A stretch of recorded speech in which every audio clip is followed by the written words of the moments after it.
अगर आप किसी एक ग्रह को देख के अपने जीवन में अपना करियर डिसाइड कर रहे हैं ना, तो आप बहुत बड़ी गलती करने जा रहे हैं। कारण कि हर फील्ड में हर ग्रह की जरूरत होती है। अलग अलग काम जो है ये 360 डिग्री अलग अलग एनर्जीज का एक संगम होता है, और उसमें से कोई एक टुकड़ा निकाल दिया जाए ना, तो किसी भी काम को ध्वस्त होने में केवल कुछ मिनट लगते हैं। आज का वीडियो बड़ा विशेष होने वाला है। आज मैं आपको बताऊंगा कि हर काम में ग्रह जो हैं अपनी अपनी भूमिका कैसे निभाते हैं। अगर आप इस भूमिका को समझ लेंगे ना, आप जो भी काम कर रहे हैं ना, अपने ग्रहों को बैलेंस करके उस काम को बहुत ही बढ़िया से चमका पाएंगे। नमस्ते, मेरा नाम है योगेश शर्मा। स्वागत है आपका happy life with Yogesh Sharma में। दोस्तों, इस वीडियो में आगे बढ़ने से पहले एक विनम्र निवेदन कि अगर अभी तक आपने अपने इस चैनल को सब्सक्राइब नहीं किया है तो कृपया सब्सक्राइब जरूर करिएगा और बेल बटन दबाना तो बिल्कुल मत भूलिएगा। मैं एक उदाहरण से शुरू करता हूं। जिन लोगों के शुक्र बहुत अच्छे होते हैं ना, उनको कहा जाता है कि गंधर्व विद्याओं में आओ, आप एक्टिंग में आ जाओ, आप लेडी से संबंधित कामों में आ जाओ, आप सिंगिंग में आ जाओ, आप इवन शुक्र अच्छे वाले लोग जो हैं स्पोर्ट्स में भी कहते हैं बहुत अच्छा कर जाते हैं। आधी सच है ये बात। अब आप एक बात देखिए कि एक एक्टिंग का ही फील्ड लगा लीजिए। एक्टिंग के फील्ड में अपने अच्छे एक्सप्रेशन देना जो है वो शुक्र का काम है, लेकिन उस एक्टिंग को मौके दिलाना शुक्र का काम नहीं है। उस एक्टिंग को मौके दिलाना बृहस्पति का काम है। हमेशा एक ऊर्जा के साथ काम करना मंगल का काम है, या सही समय पे सही प्रोजेक्ट को साइन करना और गलत प्रोजेक्ट्स को छोड़ देना ये बुध का काम है। और कहां पे किस जुगाड़ को करके अपने रोल को बढ़ाया जाए ये राहु का काम है। इसलिए एक इंसान, एक कामयाब इंसान को सभी ग्रहों का मॉडस ऑपरेंडी समझना होगा, सभी ग्रहों का काम करने का तरीका समझना होगा। फिर वो जिस भी काम में है ना, उस काम में वो एक्सेल कर जाएगा, उस काम में वो नंबर 1 बन जाएगा। बारी बारी से हम देखते हैं कि प्लैनेट्स जो हैं ये किस तरह से रोल निभाते हैं हमारे जीवन को संवारने में। देखिए, सबसे पहली बात यह है कि एक वर्ड होता है स्ट्रगल। मैं अपने काम में स्ट्रगल कर रहा हूं, इसका सीधा सीधा मतलब है भाई आपके सही समय पे फैसले गलत हुए। जो भी इंसान स्ट्रगल वर्ड यूज कर रहा है ना, उसका प्रायवाची है कि वो गलत फैसलों की एक श्रृंखला का शिकार हो रहा है। किसी को भी स्ट्रगलमंद इंसान को देख लीजिए, आप खुद स्ट्रगल में हैं तो देख लीजिए कि पिछले पास्ट में कई आपके फैसले गलत साबित हुए, जिसकी वजह से आप संघर्ष में आ गए। स्ट्रगल, फैसले मतलब बुध। अगर आपके बुध खराब है ना, तो सही समय पे गलत फैसले लेना, भावनाओं में बह के फैसले लेना, अच्छी सलाह का सम्मान ना करना, अपने आसपास उन लोगों को रखना जो टाइम कंज्यूमिंग थे लेकिन अच्छी सलाह नहीं दे पा रहे थे, ये बुध की निशानी होती है। कहते हैं मुझे अपनी संगत बताओ, मैं तुम्हें तुम्हारा फ्यूचर बता दूंगा, ये बुध की निशानी होती है। खराब बुध वाले लोग क्या करते हैं, अपने आसपास गलत लोगों को बिठा के रखते हैं। खराब बुध वाले लोग क्या करते हैं, जो लोग चाटुकार होते हैं उनकी बात मानते हैं, और जो लोग कड़वी लेकिन सीधी बात करते हैं उनकी बात को इग्नोर कर देते हैं। खराब बुध वाले लोग जो हैं इन्हीं बातों से इंप्रेस होकर अपने जीवन में लगातार गलत फैसले लेते चले जाते हैं। जो लोग कंफर्ट जोन से नहीं निकल पाते हैं ना, हमेशा किस्मत का साथ आने की, एक अच्छी हवा आने की वेट करते हैं, ये बुध खराब वाले लोग होते हैं। कहीं आपका भी बुध खराब तो नहीं है? चेक करिएगा।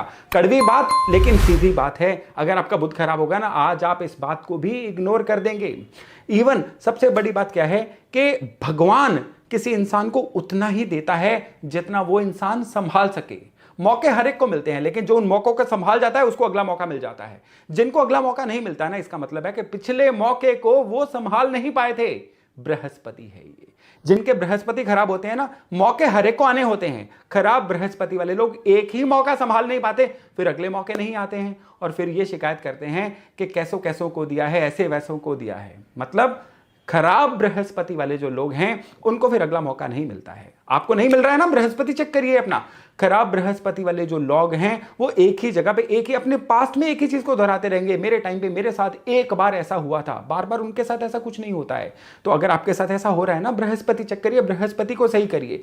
एक मौके को अच्छा संभाल जाएंगे। आपके पास एक अच्छी कुदरत की वेव आ गई है, आपने उसको अच्छे से संभाल लिया, उसको अच्छे से इनकैश करा लिया ना, अब वेव दर वेव आती चली जाएगी। ये भी कुदरत का उसूल है। सबसे बढ़िया बात क्या है कि पैसा जो है या आपके मौके जो है ना, आपको संभालने आने चाहिए। अगर आपके पास कैपेबिलिटी है, आपके पास संभालने की स्टोरेज है ना, तो फिर कुदरत आपको देती चली जाएगी। आज मैं उपायों की बात नहीं कर रहा हूं, आज मैं उपायों से कहीं बढ़ के बहुत ही जबरदस्त, बहुत ही गहरी बातें कर रहा हूं। अब कई लोग कहते हैं पैसा टिकता नहीं है। पैसा आता तो है, पैसा टिकता नहीं है, जाने कहां कहां पे खर्च हो जाता है। भाई आपका खर्च नहीं हो रहा है, सभी का खर्च हो रहा है, लेकिन जो ये शिकायत नहीं कर रहे हैं ना, उनको इनकम आपसे बेहतर हो रही है। पैसा टिकता नहीं है कि 99% कारण होता है कि जितने आपके खर्चे या जितनी आपकी जरूरतें हैं ना, आपकी इनकम उसके मुकाबले बहुत कम हो रही है।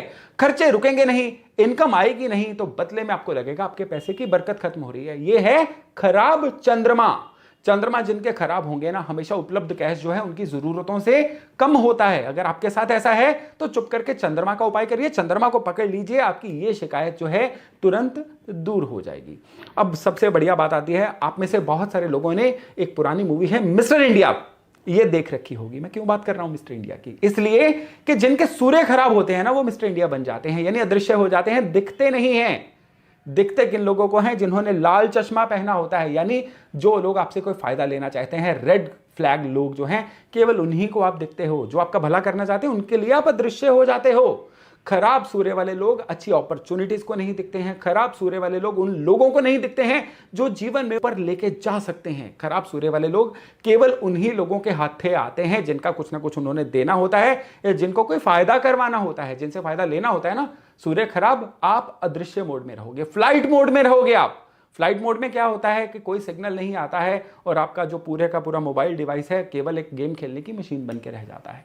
तो आप भी कुदरत के हाथों खेलने वाली मशीन बन के रह जाओगे अगर आपके सूर्य खराब हैं। आप चाहते हो कि आप जगत को देखो, आप चाहते हो कि आपकी अपॉर्चुनिटीज जो हैं बढ़ें, आप चाहते हो कि आपने जो सीख रखा है अब वो धन में कन्वर्ट हो, तो भाई सूर्य को सही करो। अगर ऐसा नहीं हो रहा है ना, तो फिर आप ना दिखोगे ना बिकोगे और फिर जीवन में केवल शिकायतें ही करते रह जाओगे। अब मैं ग्रहों के एक मैजिक ट्रायंगल की बात कर रहा हूं। मैजिक ट्रायंगल, जी हां, यह मैजिक ट्रायंगल है राहु केतु शनि। असल में इन तीनों को पापी ग्रह बोला गया है। तीनों से लोग बहुत डरते हैं, लेकिन इन तीनों के एट्रीब्यूट आप समझ लेंगे ना, डरेंगे नहीं बल्कि इनको सही करने का प्रयास शुरू कर देंगे। शनि क्या है? सतत आगे बढ़ते रहने का आपकी एक भावना।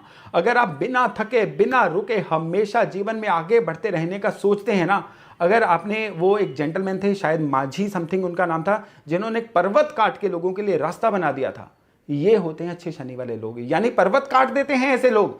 शनि खराब होंगे ना, इंसान थोड़ा आगे चल के थक जाएगा, रुक जाएगा कि मेरे से इससे ज्यादा नहीं हो पा रहा है, कंप्लेंटफुल हो जाएगा। वो मौसम को कंप्लेंट करेगा, उम्र को कंप्लेंट करेगा, रिसोर्सेज को कंप्लेंट करेगा, फैमिली बैकग्राउंड को कंप्लेंट करेगा, धन के साधनों को कंप्लेंट करेगा। यानी उसके पास कंप्लेंट्स का तो पूरा एक बफे होता है, लेकिन उसके पास करने की रेसिपी नहीं होती है। आप तो उनमें से नहीं हो ना, क्योंकि शनि खराब वाले लोग ऐसे ही होते हैं जो कंप्लेंट करना तो जानते हैं, लेकिन उनके पास आगे बढ़ने की कोई रेसिपी नहीं होती है। जिनके शनि सही हो जाते हैं ना, फिर चाहे जो मर्जी हो जाए वो काम करने से नहीं रुकेंगे, और फिर एकदम से एक दिन ऐसा सीजन आता है कि वो कामयाब कहलाना शुरू कर देते हैं। इतना ही नहीं, मैं तो ट्रायंगल की बात कर रहा हूं। इनमें से अगर जिनके शनि और राहु दोनों एक साथ अच्छे हो जाएंगे ना, तो राहु क्या है? वो फ्लैश जो आपको मेहनत करते करते बीच में से ऐसा एक शॉर्टकट आइडिया दिलवा देती है कि आपकी अब मेहनत इतना रंग ले आती है, आप इतना आगे निकल जाते हो, इतना आगे बढ़ जाते हो कि बाकियों से एकदम से अपने आप को कोसों आगे देखना शुरू कर देते हो। और रही बात केतु की, केतु क्या है? केतु है वो रहस्यमय प्लैनेट, केतु है वो बंद बक्सा जो पता नहीं आपको कब कुदरत का कौन सा गिफ्ट दे दे। लेकिन ये केतु राहु के साथ ही चलते हैं, यानी राहु की फ्लैश नहीं होगी तो केतु भी एग्जीक्यूट नहीं होंगे। राहु और केतु तभी इकट्ठे एक साथ ही चलते हैं, एक ही धुरी के दो सिरे हैं। तो अगर आपके राहु, केतु और शनि इन तीनों को सही कर लिया और मेहनत करने से ना घबराए, बहुत ही जल्द आप अपनी पिछली 4 पीढ़ियों में सबसे कामयाब पीढ़ी कहलाना शुरू कर दोगे। इसको लिख के रख लो, ये मेरी तरफ से प्रॉमिस है आपको। और अब चलते चलते मंगल की बात करते हैं। मंगल जिनके खराब होते हैं, जिम्मेदारी लेने से भागते हैं। वो कभी नहीं कहते कि ये मैं कर दूंगा, वो हमेशा काम दूसरे पे टालते हैं। वो हमेशा दूसरों में नुक्स देखते हैं, या ये काम उसकी जिम्मेदारी है मेरी नहीं। घर से शुरू करके वर्क प्लेस पे भी वो यही एट्रीब्यूट लेके जाते हैं। कुछ भी नया शुरू करने से डरेंगे, हमेशा किसी की बनाई हुई लाइन को फॉलो करना शुरू करेंगे। कभी भी वो पाथ मेकर नहीं होते हैं, पाथ फॉलोअर होते हैं। खराब मंगल वाले लोग अच्छा स्टाफ तो बन जाते हैं, लेकिन अच्छे मालिक नहीं बन पाते हैं। अब आप समझ गए कि मंगल खराब वाले लोग क्या होते हैं? अच्छे नौकर बन जाते हैं, अच्छे मालिक नहीं बनते, क्योंकि उनमें वो डायनामिक डिसीजन मेकिंग नहीं होती है। और अब रही बात अंत में शुक्र की। शुक्र को अंत में मैं क्यों लेके आया हूं? क्योंकि शुक्र का एट्रीब्यूट सबसे जबरदस्त एट्रीब्यूट है। शुक्र का एट्रीब्यूट है रिलेशंस को मेंटेन करके रखना। आपको सफर में कोई इंसान मिल गया, आपका कोई हम सफर बन गया, आपका नेटवर्किंग में कोई इंसान है, आपका अपने वर्क प्लेस पे कोई इंसान है जिनसे आपके कोई ना कोई वर्किंग संबंध बने, कईयों से पर्सनल संबंध बने, कईयों से रोमांटिक संबंध बने। इन संबंधों को अच्छे से निभाना, केवल फायदा नहीं उठाना, फायदा देना भी, गिव एंड टेक, ये शुक्र होता है। खराब शुक्र वाले लोग इन चीजों में चूक जाते हैं। इसके अलावा अच्छा दिखना, केवल अच्छा दिखना खराब शुक्र नहीं है। आपको पर्सनैलिटी वाइज तो अच्छा दिखना ही दिखना है, अपने बिहेवियर वाइज आपका ऑरा ही अच्छा होना चाहिए। आप हेल्पफुल इतने होने चाहिए कि आपको देखते देखते ही सामने वाले को सॉल्यूशन दिखे। आपको देखते ही अगर सामने वाले को कोई ना कोई कॉम्प्लिकेशन दिख रही है, आपको देखते ही सामने वाले को दिख रहा है कंप्लेंट फैक्ट्री आ रही है, आपको देखते ही सामने वाले को दिख रहा है कि यार अब इसकी सहायता ही करनी पड़ेगी, इससे तो सहायता मिलेगी ही नहीं, ये आपका शुक्र खराब है। खराब शुक्र वाले लोग कमाते हैं लेकिन उनको अपनी कमाई को यूज करने का हुक्म नहीं होता है। अन्य लोग उनकी कमाई को एंजॉय करते हैं, उनके घर में नहीं भी लग्जरी नहीं होती है, उनको दिखने से भी प्रेजेंटेबिलिटी नहीं होती है, फिर समाज में ना ये लोग इज्जत के भी हकदार नहीं होते हैं और बहुत ज्यादा लोग इनसे जुड़ना भी पसंद नहीं करते हैं। तो 9 के 9 ग्रहों का यह है वर्णन। आप देखिए कि आपके कौन से ग्रह बहुत अच्छे से बोल रहे हैं और अब आप ही डिसाइड करिए कि आपको किन ग्रहों को सही करने की जरूरत है। भाई उपाय तो बहुत हैं, मेरे पिछले वीडियोस उपायों से भरे हुए हैं। आपको लगता है कौन सा ग्रह आपका खराब है, उस वीडियो को रेफर करिए, उस ग्रह का उपाय कर डालिए, क्योंकि जीवन में आगे बढ़ना जो है ये आपका पेंडिंग कर्मा भी है। जीवन में आगे बढ़ना आपका लक्ष्य भी है और ये आपकी सबसे बड़ी हमेशा ज़रूरत भी है। आगे नहीं बढ़ेंगे तो लोग आपको रौंद के आगे बढ़ जाएंगे। हमेशा आपको आगे बढ़ने का और जीवन में तरक्की करने की प्रायोरिटी जो है अपनी लिस्ट में नंबर 1 पे रखनी है। और उसके लिए आज की जो जानकारी है ना, ये आपके बड़े ही काम आने जा रही है। अगर आपको लगता है ना कि आपके किसी जानने वालों को इस जानकारी की ज़रूरत है तो इस वीडियो को उनसे शेयर करना बिल्कुल मत भूलिएगा। तो चलिए आज का वीडियो यहीं तक, बहुत जल्द मिलते हैं नए टॉपिक नए विषय के साथ। तब तक अपना खूब ध्यान रखिएगा। नमस्ते।